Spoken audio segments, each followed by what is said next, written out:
En 1979, un van gris argenté roule lentement sur les routes ensoleillées de Californie. À son bord, il y a deux hommes, au sourire banal, qui seraient restés invisibles dans une foule. Des hommes qui, séparément, auraient peut-être continué à n'être que des criminels de seconde zone, ou des prédateurs maladroits. Mais ensemble, ils deviennent autre chose. Quelque chose que la psychologie moderne peine encore à catégoriser. Placés entre les mains d'un individu normal, les outils servent à réparer ou à construire. Mais donnés à une personne déviante, ils peuvent être utilisés pour torturer ou tuer. L'histoire que je vais vous raconter aujourd'hui est celle d'une rencontre qui n'aurait jamais dû avoir lieu. D'un van surnommé Murder Mac et de jeunes vies brisées. D'un enregistrement audio si insoutenable que les agents fédéraux qui l'écoutent aujourd'hui en formation en ressortent transformés à jamais. Cette affaire est l'une des plus sombres de l'histoire criminelle américaine.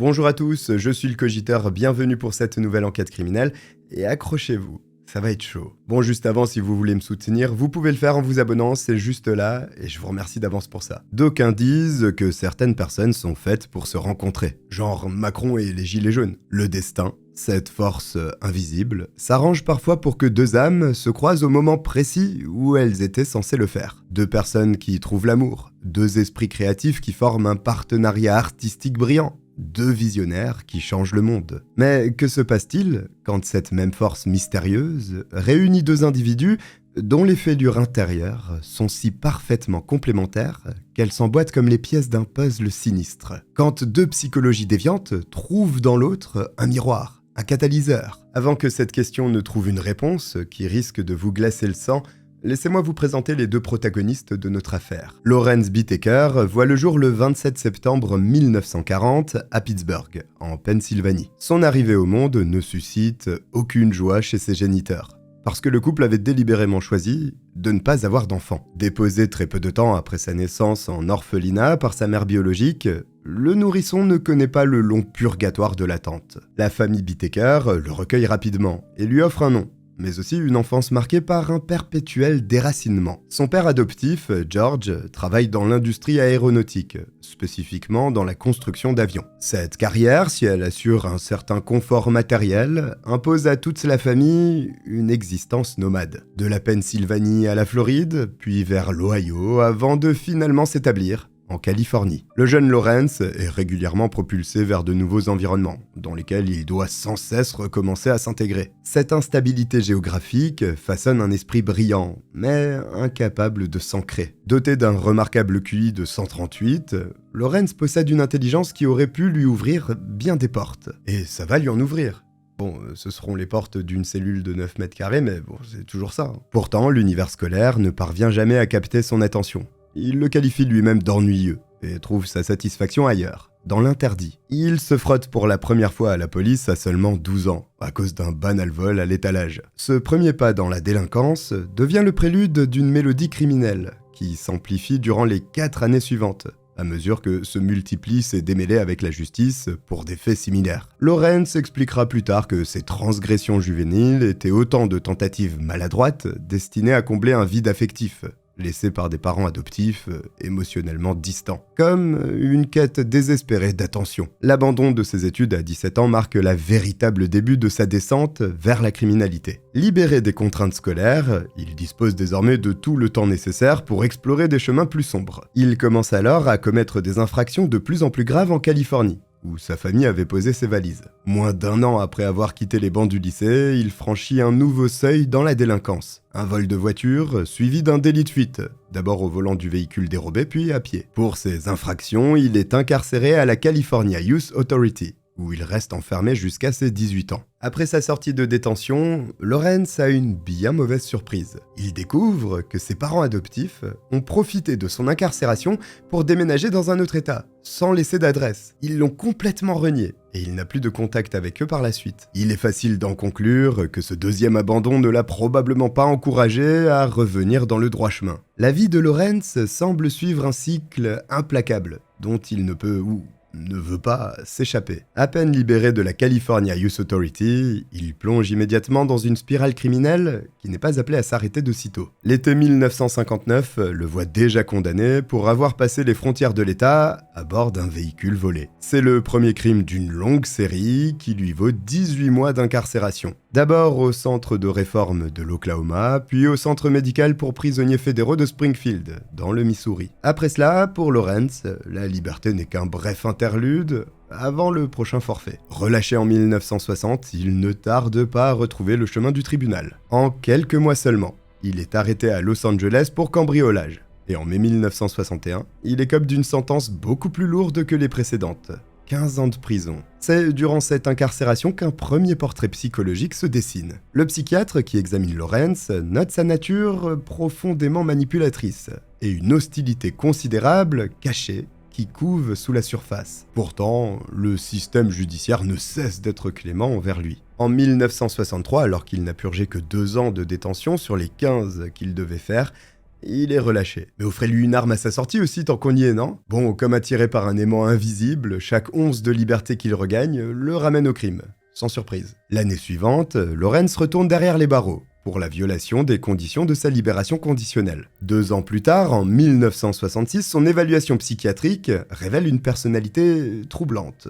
2 spécialistes indépendants établissent le même diagnostic de psychopathie borderline. Lawrence confie à l'un d'eux que ses activités illégales lui procurent un sentiment d'importance personnelle. Il affirme cependant avoir des circonstances atténuantes. Selon lui, son environnement et son éducation ont fortement affaibli sa capacité à résister à ses pulsions criminelles. Malgré la prescription d'antipsychotiques et de diagnostics inquiétants, Lawrence retrouve la liberté 1 an plus tard. La société tend une énième fois la main au multirécidiviste, mais sans surprise, il la repousse sans hésitation. En juillet 1967, à peine un mois après sa sortie, il est déjà appréhendé pour vol et délit de fuite. Cette fois, la sentence annoncée est de 5 ans. Mais le système pénitentiaire le relâche après 3 années seulement, en avril 1970. Le motif se répète avec une constance presque hypnotique. En mars 1971, il est arrêté pour cambriolage et multiples violations de sa libération conditionnelle. La justice,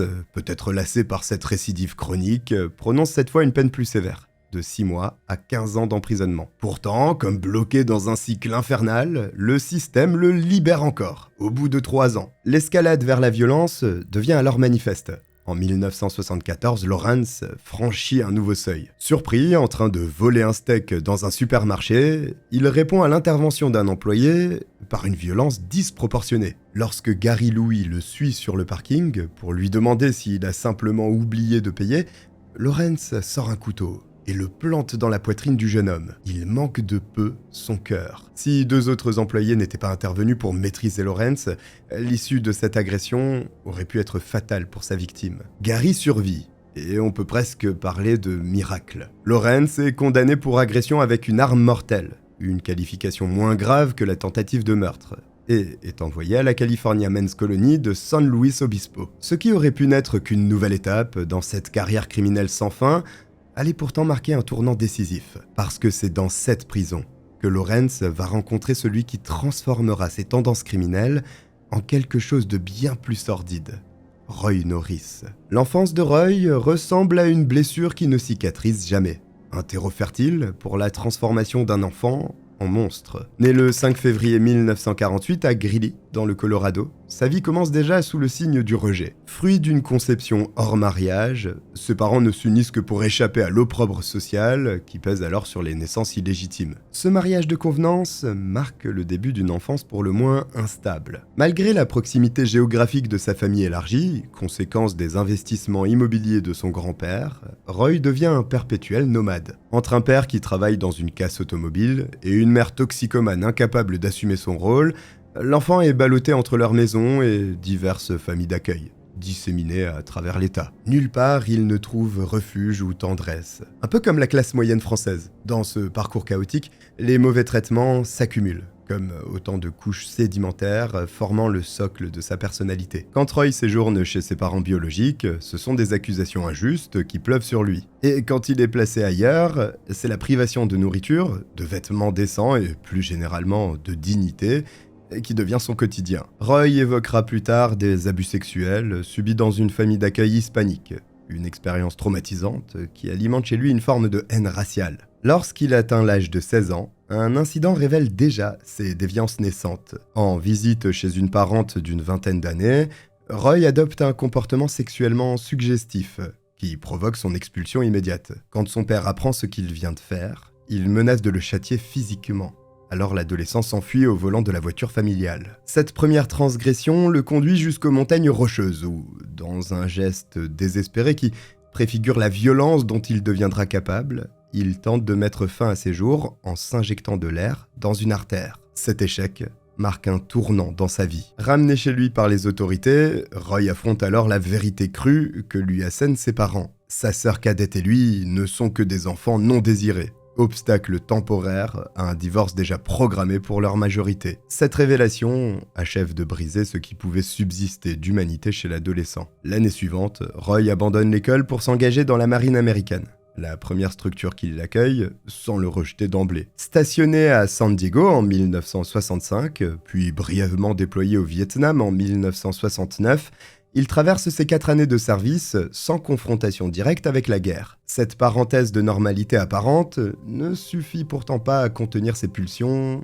désormais cristallisées. Sitôt revenu sur le sol américain et libéré de ses obligations militaires, Roy révèle sa véritable nature. En novembre 1969, il commet ses premières infractions sexuelles documentées, un viol et une tentative d'agression, lors de laquelle il essaie de forcer l'entrée d'une voiture occupée par une femme, seule. 3 mois plus tard, c'est à l'intérieur d'une maison qu'il essaye de s'introduire, après avoir vainement tenté de manipuler son occupante. Heureusement, l'intervention rapide de la police le prive cette fois de sa proie. Ses comportements prédateurs attirent finalement l'attention des psychologues militaires, qui diagnostiquent chez Roy un trouble de la personnalité schizoïde. Cette étiquette clinique, qui aurait pu servir de signal d'alarme, se traduit simplement par une décharge administrative de la marine, pour problème psychologique. Un euphémisme bureaucratique qui permet au système de se débarrasser du souci, sans avoir à le résoudre. En mai 1970, il y a une escalade dans la violence de Roy. En liberté sous caution pour ses précédentes infractions, il traque puis agresse sauvagement une étudiante sur le campus de l'Université d'État de San Diego. La brutalité dont il fait preuve est horrifiante. Il commence par asséner des coups répétés à l'arrière du crâne de sa victime, avec une pierre, jusqu'à ce qu'elle s'effondre, puis cogne sa tête violemment contre le trottoir. Cette fois, la justice réagit beaucoup plus fermement. Accusé d'agression avec arme mortelle, Roy est condamné à 5 ans à l'hôpital d'État d'Ascadero, avec le qualificatif officiel de délinquant sexuel mentalement perturbé. Pourtant, malgré ce diagnostic sans équivoque, le système judiciaire commet une énorme erreur en 1975. Sur la foi d'une évaluation médicale qui déclare qu'il n'est plus dangereux pour autrui, Roy est libéré avec une simple période de probation d'une durée de 5 ans. L'encre de cette déclaration n'est pas encore sèche qu'il s'empresse d'en démontrer l'absurdité. 3 mois à peine après sa remise en liberté, il aborde une femme de 27 ans qui rentre d'un restaurant à Redondo Beach, au guidon de sa moto. Lorsqu'elle refuse de monter pour faire une balade avec lui, il n'en reste pas là. En bon prédateur, Roy gare son véhicule, saisit l'écharpe de sa victime et, tout en l'étranglant avec, il lui annonce qu'il a l'intention de l'agresser sexuellement. Paralysée par la terreur et la pensée qu'il puisse la tuer si elle se débat, la femme subit l'agression sans résister. Si la plainte qu'elle dépose reste initialement sans suite, parce que les autorités ne parviennent pas à localiser son agresseur, le destin offre une seconde chance à la justice. 1 mois plus tard, elle aperçoit par hasard la moto de son agresseur dans une rue et s'empresse alors de noter sa plaque d'immatriculation pour la transmettre à la police. Arrêté, jugé et condamné, Roy est incarcéré à la California Men's Colony de San Luis Obispo. C'est dans cet établissement pénitentiaire qu'en 1977, il croise pour la première fois celui qui deviendra son complice d'infamie, Lawrence Bittaker. Le regard que Lawrence pose initialement sur ce nouveau détenu est celui d'un connaisseur. Il repère en Roy un homme astucieux, qui fréquente les cercles de criminels endurcis et des gangs de motards, tout en menant un petit trafic de drogue au sein de la prison. Leur rapprochement s'opère graduellement, à travers un échange de compétences qui semble anodin. Roy enseigne à Lawrence l'art de fabriquer des bijoux. En retour, Lawrence le protège, intervenant à 2 reprises pour le sauver d'agressions orchestrées par d'autres détenus. Ce pacte tacite d'aide mutuelle se transforme bientôt en une amitié plus profonde et bien plus sinistre. En 1978, une alchimie macabre s'est opérée entre eux. Derrière les murs de leur cellule, ils se découvrent une passion commune qui transcende leurs différences, la violence sexuelle et la misogynie. Dans ses confessions murmurées loin des oreilles des gardiens, Roy révèle à Lawrence que sa plus grande excitation provient de la peur qu'il peut lire sur le visage des femmes, un aveu qui explique son lourd passé d'agression sexuelle. Lawrence, dont on ignore s'il avait déjà commis des infractions sexuelles à ce moment-là, lui propose alors de faciliter ses prochains passages à l'acte. S'il agresse à nouveau une femme un jour, il la tuera pour éliminer tout témoin. Ces conversations sordides évoluent rapidement en élaboration méthodique de plans criminels. Ce qui n'était au départ que des fantasmes partagés prend la forme d'un projet précis. Une fois libres, ils enlèveront, agresseront et tueront des adolescentes. Cette intention est affinée jusqu'à devenir un objectif macabre d'une précision mathématique. Tuer une fille de chaque âge, allant de 13 à 19 ans, comme pour collectionner des trophées humains. Avant même de quitter les murs de la prison, ils se font une promesse, reprendre contact dès leur libération. Lawrence retrouve la liberté en premier, le 15 octobre 1978. Il s'établit à Los Angeles, où son habileté de machiniste lui assure un emploi lucratif. Il gagne près de 1 000 $ hebdomadaires, l'équivalent de 4 800 $ actuels. Derrière cette façade de réinsertion exemplaire, il cultive patiemment son personnage social. Et malgré sa nature solitaire, il se forge une réputation d'homme généreux dans son quartier. Il fait des dons à l'armée du salut et distribue occasionnellement nourriture et vin aux sans-abri du centre-ville. Cette image de bienfaiteur masque parfaitement ses véritables intentions, tout comme sa popularité auprès des adolescents du quartier. Et bah oui, ça reste ça l'objectif premier. Lawrence vit dans une chambre de motel à Burbank, et il les invite très régulièrement à venir fumer de la marijuana et boire en sa compagnie. 3 mois plus tard, le 15 janvier 1979, Roy sort à son tour de prison et s'installe chez sa mère, à Redondo Beach. Sans perdre de temps, il reprend ses comportements criminels et viole une femme qu'il abandonne ensuite dans un désert. Parallèlement, il trouve un emploi d'électricien à Compton, une apparence de normalité qui dissimule, comme pour Lawrence, la monstruosité qui couve en lui. Une lettre de ce dernier arrive d'ailleurs peu après. Fin février, les 2 hommes se retrouvent dans un hôtel pour finaliser ce qu'ils avaient commencé à planifier derrière les barreaux. La mise en œuvre de leur plan exige un véhicule adapté. Une voiture ne suffirait pas. Avec l'aide financière de Roy, Lawrence acquiert alors un GMC Vendura gris argenté, choisi pour ses caractéristiques spécifiques. Absence de fenêtre côté conducteur et large porte coulissante côté passager. Le duo baptise le van Murder Mac, le fourgon du meurtre.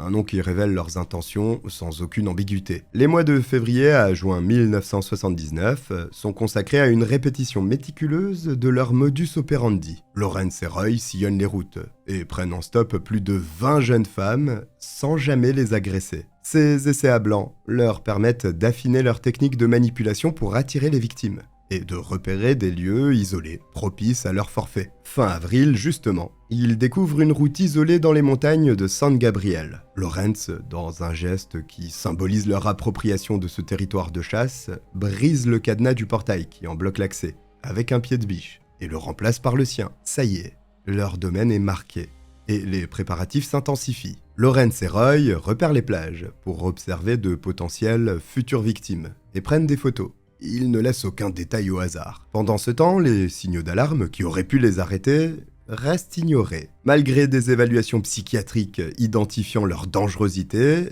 les autorités les ont libérés. Le système carcéral censé les réhabiliter n'a fait que leur offrir un lieu de rencontre et un incubateur pour leurs fantasmes les plus noirs. Le piège est maintenant tendu.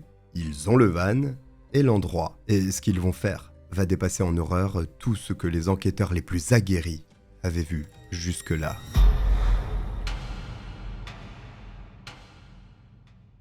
Le 24 juin 1979 marque le début d'une série de crimes qui entra longtemps la mémoire collective californienne. Ce jour-là, sous le soleil de Redondo Beach, Lucinda Schaeffer, âgée de 16 ans, quitte une réunion à l'église presbytérienne Saint-Andrew. Elle ignore que 2 prédateurs ont déjà jeté leur dévolu sur elle. Lawrence et Roy viennent de mettre la touche finale à leur sinistre préparatif. Ils ont installé un lit à l'arrière de leur van, sous lequel ils ont soigneusement rangé outils, vêtements, mais aussi une glacière remplie de bière et de soda. La journée avait commencé banalement pour eux. Vers 11h, ils s'étaient rendus à la plage, où ils ont bu, fumé de l'herbe et flirté avec des passantes. Le crépuscule approche lorsque Roy repère Lucinda, qui marche seule vers la maison de sa grand-mère. « Il y a une jolie petite blonde », murmure-t-il à Lawrence. Leur première tentative est douce.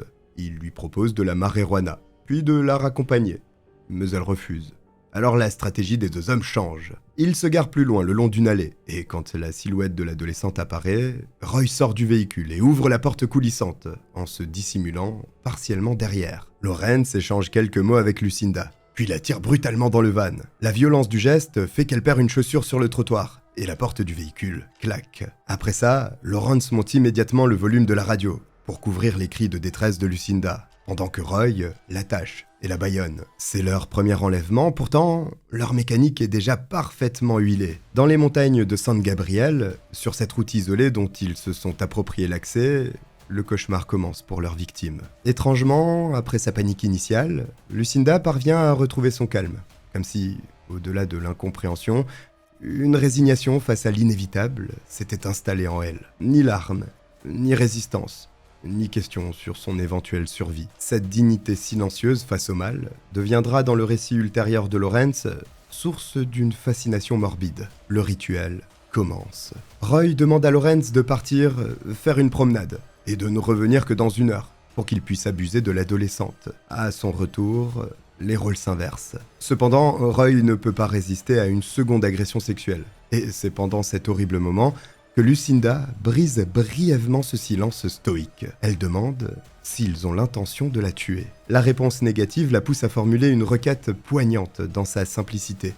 Du temps pour prier, si sa mort est néanmoins programmée. Les versions divergeront plus tard sur ce qui a poussé à l'éliminer plutôt qu'à la libérer, chacun rejetant sur l'autre cette horrible décision. Ce qui demeure certain, c'est que Roy ne laisse qu'une seconde à Lucinda pour prier, avant de tenter de l'étrangler. Mais après 45 secondes d'agonie imposée, quelque chose dans le regard de sa victime le bouleverse, et il court à l'avant du van pour vomir. Lawrence prend alors le relais avec une froideur méthodique, et l'étrangle jusqu'à ce qu'elle s'effondre. Puis il tord un cintre métallique autour de son cou, avec des pincettos, jusqu'à ce que les dernières convulsions cessent. À 16 ans, Lucinda s'en est allée.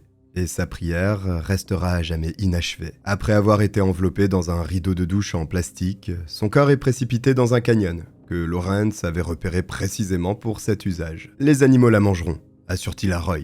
Puis il ajoute, il ne restera plus aucune preuve. Ce premier meurtre n'est malheureusement pas le seul. Et la série ne fait en réalité que commencer. 2 semaines plus tard, le 8 juillet, Andrea Hall, 18 ans, fait du stop sur la Pacific Coast Highway. La chance semble d'abord sourire à la jeune femme, quand un conducteur s'arrête pour lui proposer de la déposer, avant que Lawrence et Roy ne puissent le faire. Mais les 2 hommes, désormais habités par une détermination implacable, suivent cette voiture, jusqu'à Redondo Beach, où Andrea descend. Cette fois, leur ruse se perfectionne. Roy se dissimule à l'arrière du van, pour créer l'illusion que Lawrence voyage seul, ce qui rend leur proposition de transport moins menaçante. À l'intérieur du véhicule, le piège se referme avec une subtilité calculée. Lawrence joue parfaitement son rôle d'automobiliste serviable et propose une boisson fraîche à Andrea. Il précise toutefois que si elle en veut une, elle doit aller la chercher elle-même dans la glacière, qui se trouve à l'arrière du van. En confiance, la jeune femme s'exécute, sans se douter une seule seconde qu'elle vient de signer son arrêt de mort. Caché derrière un couvre-lit, Roy bondit sur elle. La lutte est féroce, mais il finit par maîtriser Andrea, en lui tordant douloureusement le bras dans le dos. Ses cris sont rapidement étouffés par le ruban adhésif et ses membres attachés de la même façon. Leur destination est, cette fois, encore plus isolée que lors de leur premier forfait. Dans cette solitude montagnarde, Andrea subit 3 agressions, 2 par Lawrence une par Roy. Durant la seconde agression, commise par Lawrence, Roy a un instant de panique, en croyant apercevoir des phares qui approchent. Lawrence plaque alors sa main sur la bouche d'Andrea et la traîne dans les buissons pendant que Roy part en reconnaissance. Fausse alerte. Le cauchemar reprend pour leurs victimes. Au cas où, les meurtriers conduisent plus profondément dans les montagnes. Lawrence force alors Andrea à marcher nue sur une colline, à se soumettre à une fellation puis à poser pour des clichés Polaroid.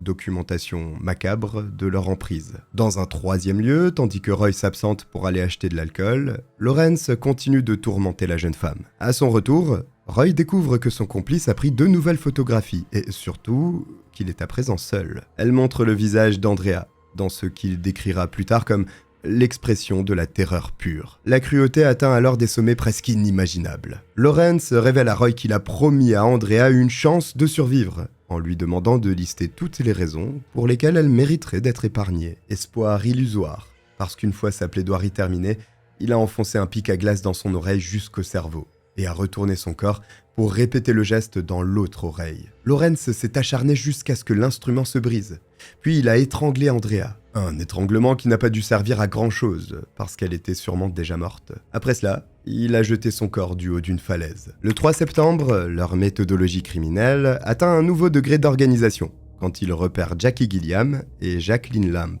2 adolescentes de 15 et 13 ans, assises sur un banc d'arrêt de bus près d'Hermosa Beach. Peu avant, elles faisaient de l'autostop sur la Pacific Coast Highway, et à présent, elles se reposent. Cependant, cela ne les empêche pas de dire oui à l'offre de transport de Lawrence et Roy, quand ils s'arrêtent à leur niveau. Dans le van, Jackie et Jacqueline acceptent également la marijuana proposée par Roy. Mais l'euphorie artificielle se dissipe rapidement lorsqu'elles réalisent que Lawrence a dévié de la route pour se diriger vers les montagnes. Sans surprise, elles commencent à demander des explications, mais leurs protestations sont accueillies par des excuses qui ne les convainquent pas. Quand Jacqueline tente d'ouvrir la porte coulissante, Roy la frappe violemment à la tête avec un sac lesté de plomb et profite de son évanouissement pour maîtriser Jackie. Mais le réveil de Jacqueline et une nouvelle tentative de fuite de sa part précipitent une violence décuplée. Conscient que cette lutte pourrait attirer l'attention d'éventuels témoins, Lawrence arrête le véhicule, frappe Jackie au visage et aide Roy à finir de les attacher. Ce qui distingue ce double enlèvement des précédents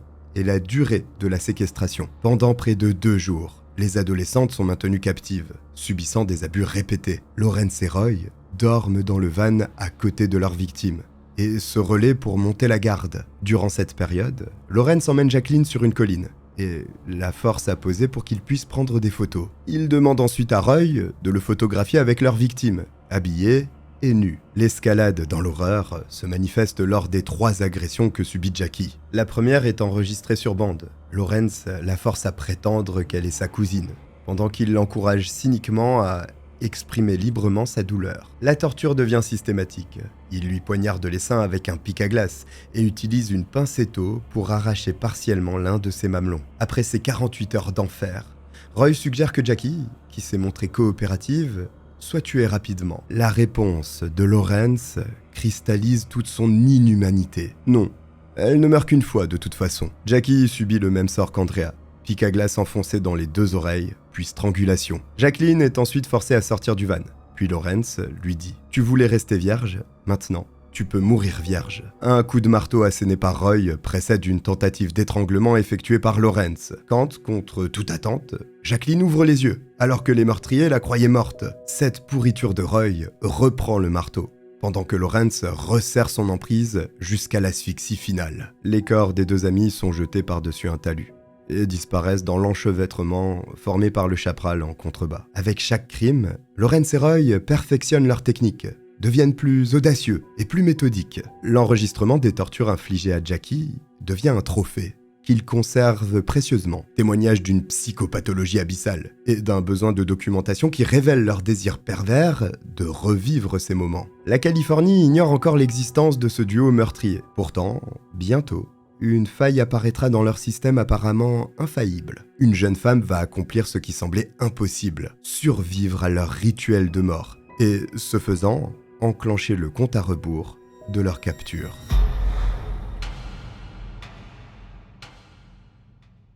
Le soir d'Halloween 1979 marque un tournant dans la trajectoire sanglante de Lawrence et Roy. Ce qu'ils ignorent alors, c'est que cette nuit-là, en s'arrêtant près d'une station-service devant laquelle une adolescente fait du stop, ils commettent une grossière erreur. À 16 ans, Shirley Ledford vient de quitter une fête d'Halloween dans le quartier de Sunland Turunga, à Los Angeles. La nuit est déjà bien avancée et elle cherche à rentrer chez elle, lorsque le van des meurtriers s'immobilise devant elle. La jeune serveuse n'hésite pas à monter, parce qu'elle reconnaît Lawrence. En effet, c'est l'un des clients habituels du restaurant McDonald's où elle travaille à temps partiel. Cette familiarité qui aurait peut-être dû l'alarmer signe malheureusement son arrêt de mort. À peine la portière refermée, une chorégraphie macabre s'enclenche, semblable aux précédentes. Seulement cette fois, la cruauté des deux hommes semble avoir atteint son paroxysme. Roy propose de la marijuana à Shirley, mais elle refuse. Lawrence dirige alors le véhicule vers une rue isolée, où tout bascule. Avec une efficacité mécanique qui trahit l'habitude, Roy sort un couteau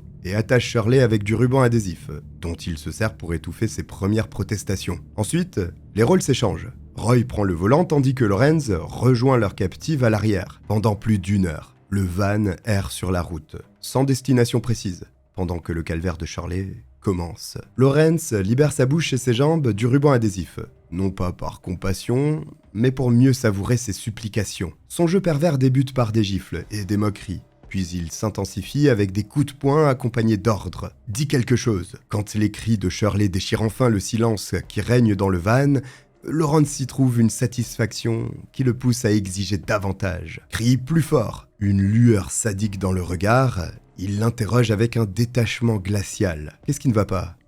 T'aimes pas crier ? Les supplications de Shirley qui l'implore de ne pas la toucher semblent alimenter son plaisir, plutôt que l'en dissuader. L'enregistreur tourne, captant la descente aux enfers de la victime. Lawrence devient un chef d'orchestre de la douleur, alternant entre différents instruments de torture, qu'il extrait méthodiquement de la boîte à outils. Le marteau s'abat sur le corps tremblant de Shirley. Les poings de son agresseur martèlent sa poitrine et les pinces déchirent sa chair.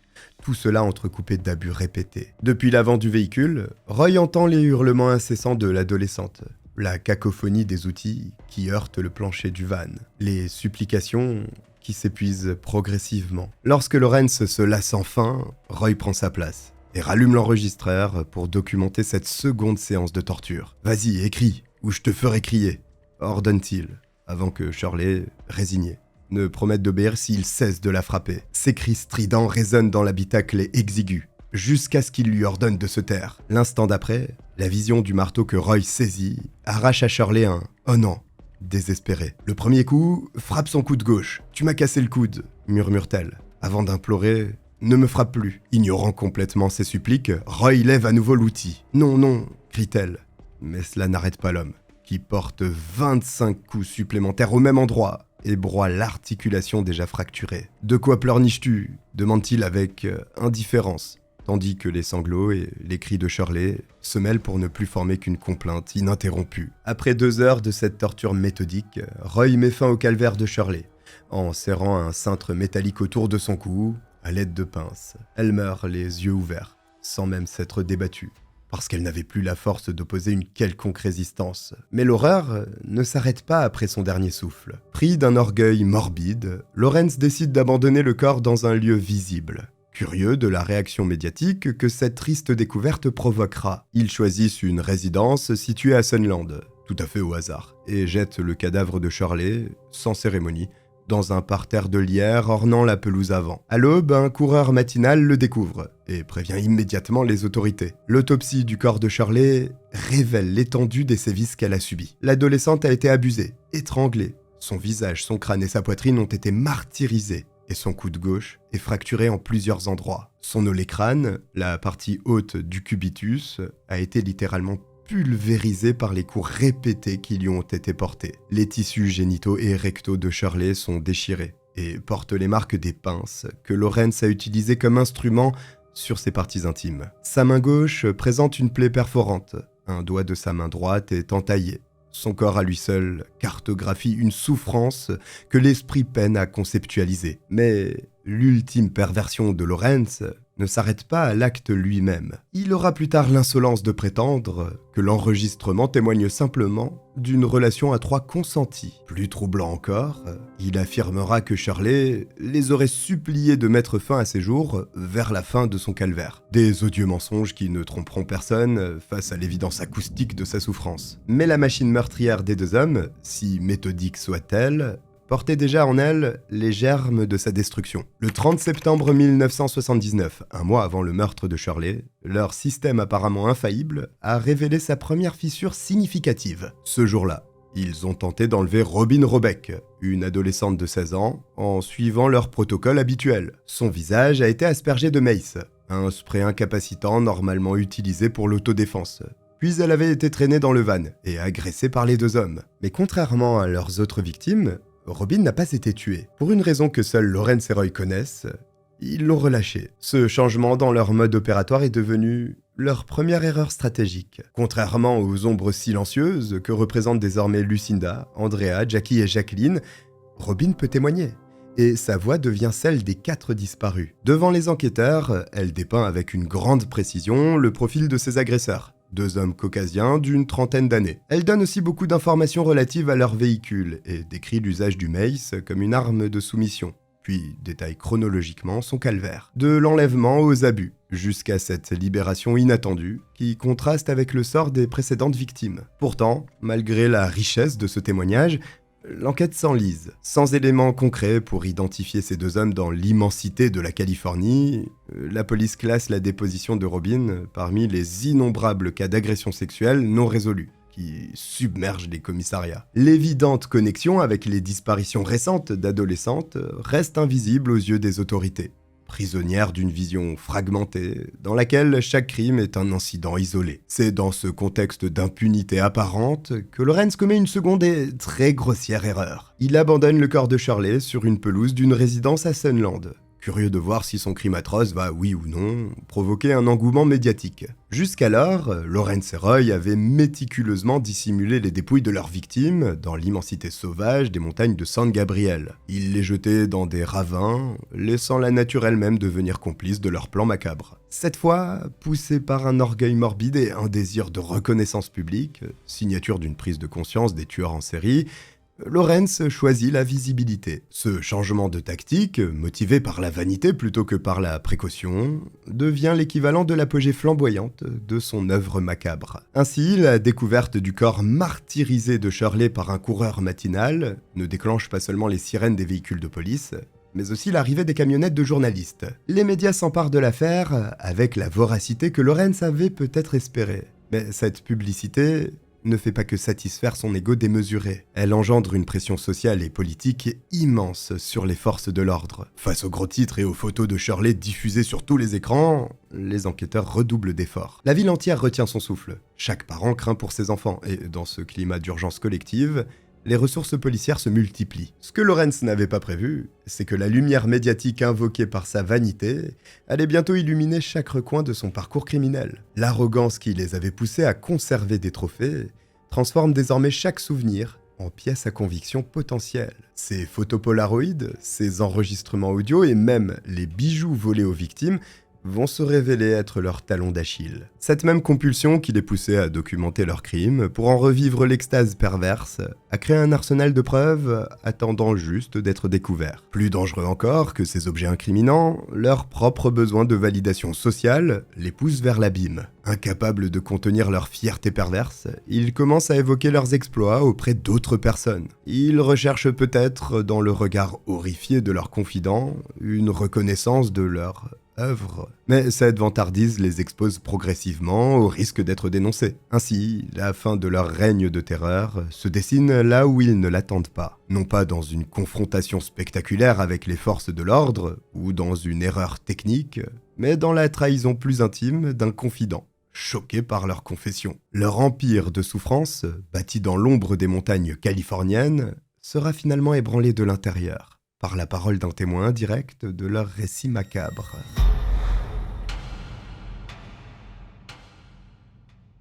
En novembre 1979, Roy, peut-être mu par un besoin d'impressionner ou de se décharger d'un poids invisible, renoue contact avec Joseph Jackson, un homme avec qui il avait partagé une cellule entre les murs de la California Men's Colony. Dans un moment d'imprudence, il dévoile l'indicible. En 5 mois, Lawrence et lui ont effacé 5 jeunes vies. Roy décrit le tout en ne lésinant pas sur les détails horribles, si bien qu'il glace le sang de son interlocuteur. Le récit du meurtre de Shirley, tout particulièrement, prend une dimension presque performative dans sa bouche, comme s'il revisitait une œuvre dont il serait étrangement fier. Mais Roy ne s'arrête pas là. Il confesse également 3 autres incidents, des jeunes filles dont Robin fait partie, qui par miracle ont échappé au sort funeste des 5 victimes connues. Ces tentatives avortées constituent autant de maillons faibles dans la chaîne de leur impunité. Face à ces révélations, Joseph ne vacille pas, mais s'il ne montre rien devant Roy, il est horrifié par les confidences de son ancien compagnon de cellule. Il a bien compris que s'il ne voulait pas finir dans les montagnes, lui aussi, il valait mieux jouer le jeu. Après cela, il consulte alors son avocat, qui lui indique la voie à suivre.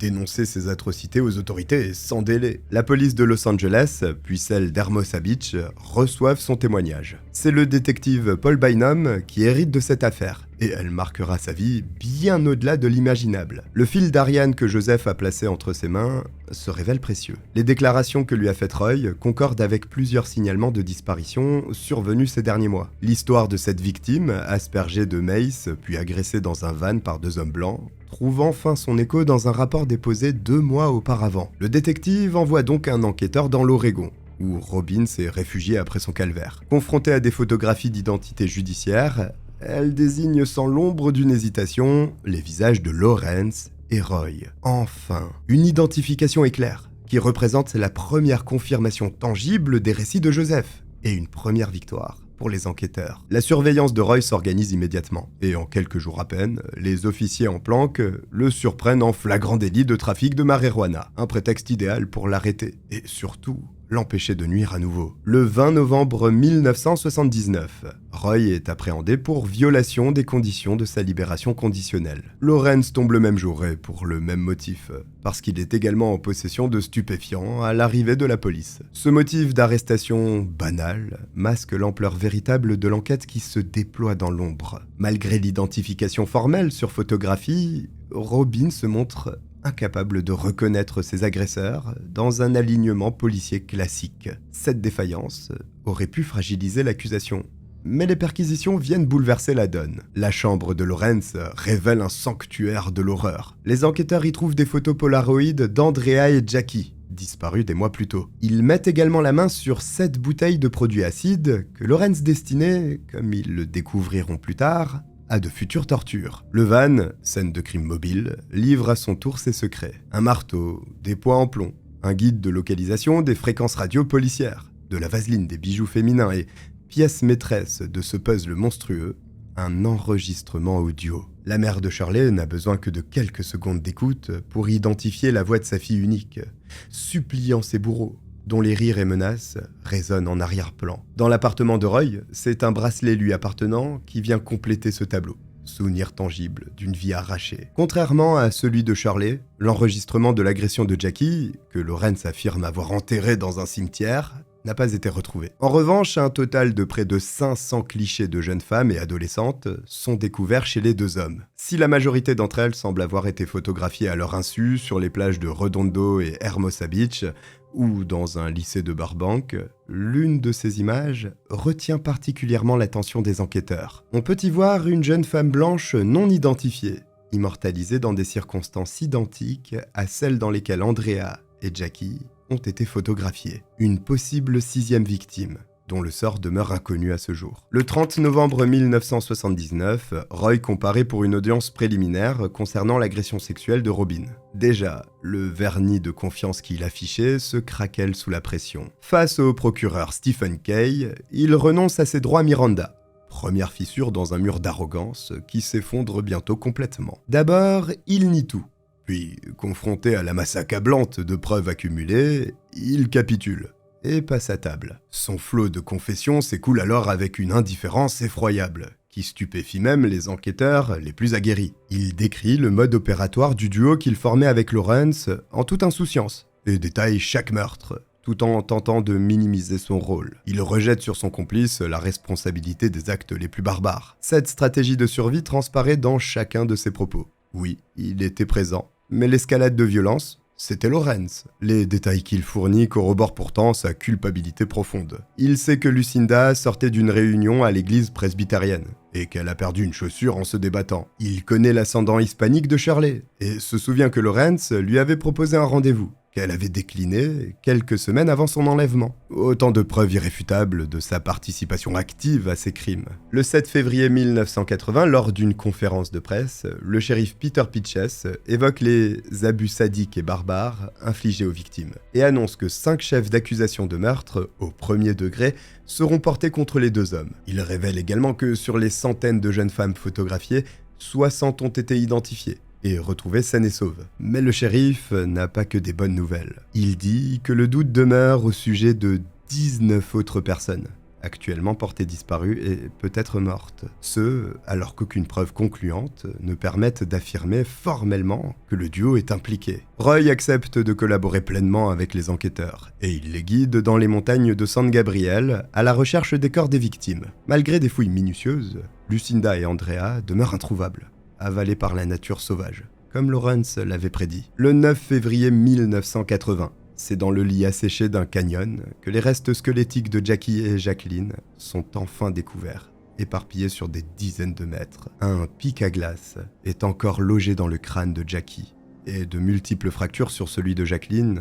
témoignent du supplice qu'elles ont vécu avant d'être tuées. En février 1980, Lawrence et Roy sont formellement inculpés pour les 5 meurtres. Roy, qui voit la peine capitale se profiler, accepte rapidement un marché avec le procureur. Il doit témoigner contre Lawrence en échange d'une peine réduite. Malgré cette collaboration, l'agent de probation qui l'examine reste implacable dans son évaluation. Jamais Roy n'a manifesté le moindre remords ou une once de compassion envers ses victimes. Son besoin compulsif de dominer et d'infliger de la souffrance le classe parmi les sociopathes extrêmes, au-delà de toute réhabilitation possible. Le 7 mai 1980, il est néanmoins condamné à 45 ans d'emprisonnement, avec possibilité de libération conditionnelle en 2009. Lawrence, quant à lui, affronte 29 chefs d'accusation, incluant enlèvement, viol, meurtre et complot criminel. On découvre même qu'il a tenté depuis sa cellule de faire éliminer Robin pour l'empêcher de témoigner contre lui au cours de son procès à venir. Heureusement, les 2 détenus à qui il avait demandé de le faire n'ont pas accepté. Face au juge qui l'interroge sur son plaidoyer, il oppose un silence méprisant,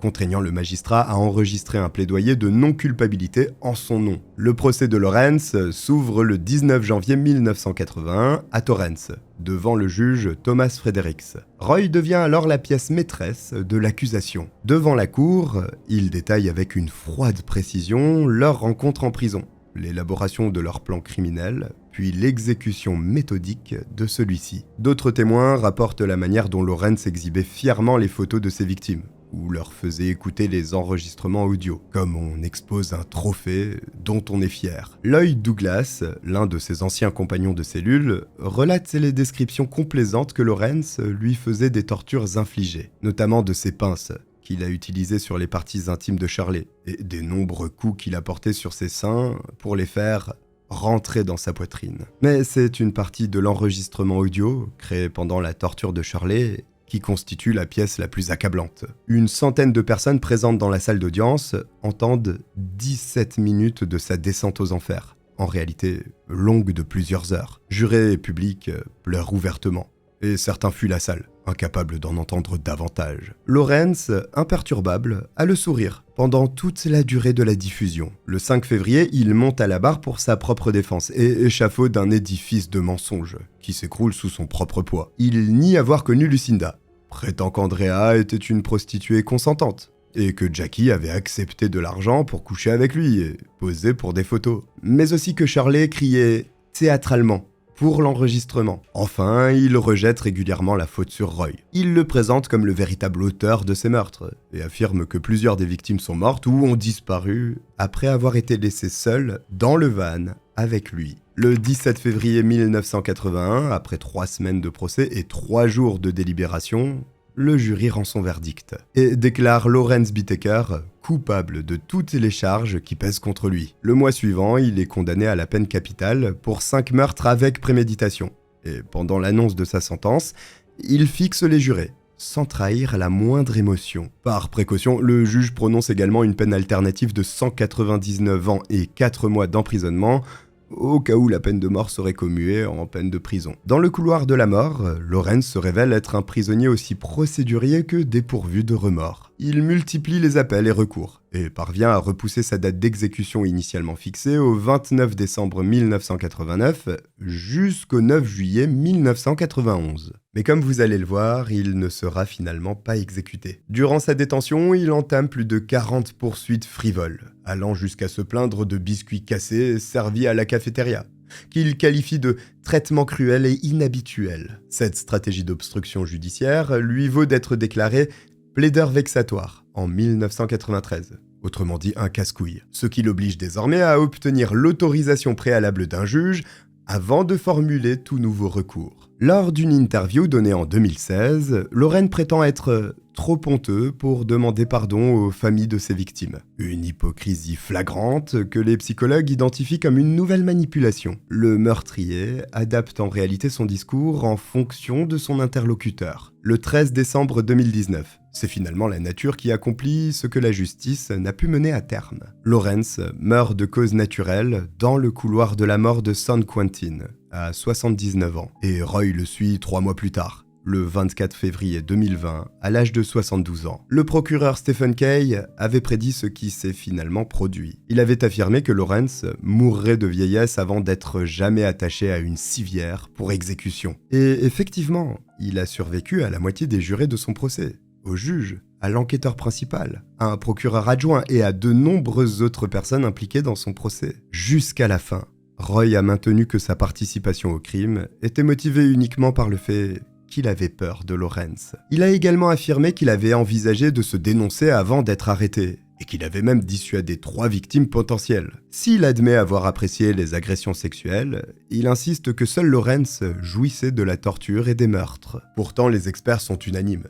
Roy tirait une gratification tout aussi extrême de ses actes que son complice. Ces crimes ont laissé des cicatrices indélébiles, même chez ceux chargés de rendre justice. Stephen Kay considère toujours cette affaire comme la pire de sa carrière de procureur. Pendant plus de 2 ans après le procès, des cauchemars récurrents ont hanté ses nuits. Il courait vers le van pour sauver les filles, mais arrivait toujours trop tard. Plus tragique encore, Paul Bynum, l'enquêteur principal, a mis fin à ses jours en décembre 1987, à seulement 39 ans. Il a laissé derrière lui une note de 10 pages, qui évoquait explicitement le fait que les meurtres de Lawrence et Roy le poursuivaient, et sa terreur que les 2 hommes puissent un jour retrouver la liberté. Paul était effrayé à l'idée qu'ils puissent venir chez lui pour se venger, et s'en prendre à sa femme et sa fille.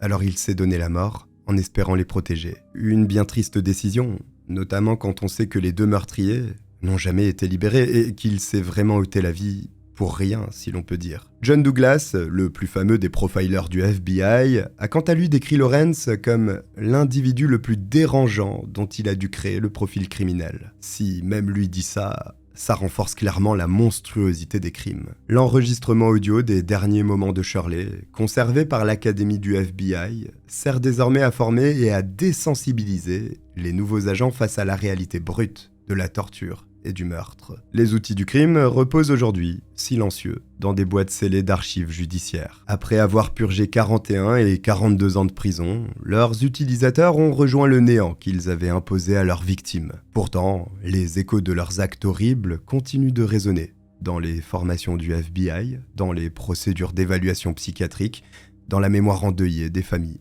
des victimes. L'affaire des tueurs à la boîte à outils nous rappelle cette terrible vérité. Le mal ordinaire peut devenir extraordinaire quand il trouve son reflet, sa complémentarité dans un autre être. Et si la justice, dans son imperfection, a finalement rattrapé ces hommes, qui jouaient avec des vies comme avec des objets, elle n'a pu effacer l'onde de choc de leur passage dans notre monde. Voici pour cette affaire. Je ne sais pas si vous avez réussi à aller jusqu'au bout, et je vous avais dit que ce serait chaud. Mais si c'est le cas, écrivez outils en commentaire. Si vous avez oublié de vous abonner et à liker, n'hésitez pas à le faire, c'est juste là et ça m'aide énormément.